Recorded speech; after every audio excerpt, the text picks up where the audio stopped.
Speed of 90 ready. આ કામે ફરિયાદ પક્ષ તરફે ગુનો પુરવાર કરવા સારું સૌપ્રથમ આંક 12થી ફરિયાદી નરેન્દ્રભાઈ ભગવાનભાઈ પવારને સોગન ઉપર તપાસવામાં આવેલા છે.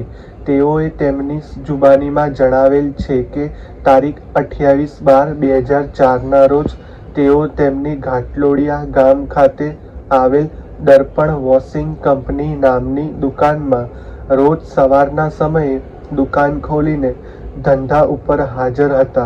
ત્યારે તેઓની દુકાનમાં રોજકામ આપવા માટે આવતા ભરતભાઈ પટેલ આવેલ અને તેઓ કામ આપીને ગયેલ હતા. ધોબી કામ કરવા માટે તેઓએ સાડીઓ ધોવા માટે નાખેલ. ત્યારે તેઓની દુકાનમાં સાડીઓ કુલ નંગ 6 જેની કિંમત ₹1800ની વોશિંગ કરતી વખતે મળી આવેલ નહીં અને સાડીઓ ક્યાં ગઈ અને કોણ લઈ ગયેલ તે તેઓ જાણતા નથી. તેઓની સાડીઓ ન મળતા તેઓએ આ અંગેની ચોરીની ફરિયાદ લખાવેલ હતી. તેઓની ફરિયાદની ઝેરોક્ષ નકલ બતાવવામાં આવતા તેમાં તેઓ તેમની સહી ઓળખી બતાવી આંક 13થી રજૂ કરેલ છે. આ ચોરી કોણે કરેલ તે તેઓને ખબર નથી કે તે બાબતે તેઓને પાછળથી પણ જાણ થયેલ નથી. પેરેગ્રાફ. ત્યારબાદ બચાવ પક્ષ તેઓના વિદ્વાન વકીલશ્રી દ્વારા કરવામાં આવેલ ઉલટ તપાસમાં સદર ફરિયાદી એ હકીકત કબૂલ રાખેલ છે કે પોલીસે તેઓનું નામ સરનામું પૂછેલ અને ત્યારબાદ પોલીસે શું લખેલ તે તેઓને ખબર નથી. તેઓએ એ હકીકતનો પણ સ્વીકાર કરેલ છે કે બનાવ બાબતે તેઓને કોઈ જાત માહિતી નથી. તેઓ આરોપીને ઓળખી શકે નહીં. પેરેગ્રાફ. ફરિયાદ પક્ષ તરફે રજૂ થયેલ લેખિત મૌખિક દસ્તાવેજી પુરાવાનું તટસ્થ રીતે મૂલ્યાંકન કરતા આરોપીઓ વિરુદ્ધ આઈપીસી કલમ 380 મુજબના આક્ષેપો મુજબની ફરિયાદ પુરવાર કરવાની રહે છે.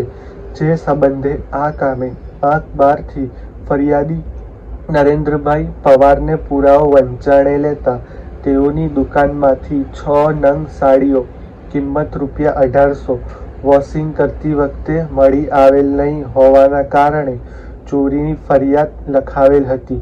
ચોરી કોણે કરેલ તે તેઓને ખબર નથી અને તેઓને પાછળથી પણ જાણ થયેલ નહીં હોવાનું જણાવે છે. જ્યારે સદર ફરિયાદી પોતાની ઉલટ તપાસમાં પોલીસે તેઓનું નામ સરનામું પૂછેલ અને ત્યારબાદ પોલીસે શું લખેલ તે તેઓને ખબર નથી તથા બનાવ બાબતે કોઈ જાત માહિતી નથી તેમજ આરોપીઓને તેઓ ઓળખી શકે નહીં હોવાનું જણાવેલ છે.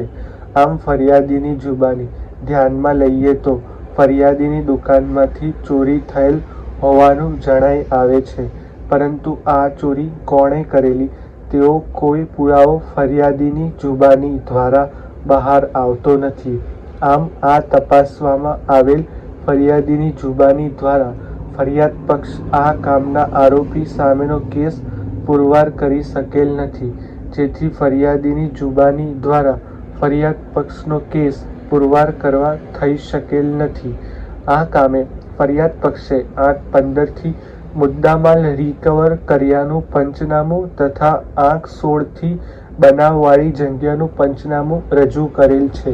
સદર આંક 15 વાળું પંચનામું ધ્યાને લેતા તેમાં આરોપી પાસેથી સાડી મળી આવેલ હોવાનું દર્શાવેલ છે, પરંતુ તે ફરિયાદીની દુકાનમાંથી જ ચોરી થયેલ સાડીઓ હતી તેવી કોઈ હકીકતો દર્શાવતો પુરાવો ફરિયાદ પક્ષ તરફે રજૂ કરવામાં આવેલ નથી, તેમજ આ સિવાય ફરિયાદ પક્ષ દ્વારા વિશેષ કોઈ પુરાવો રજૂ થયેલ નથી.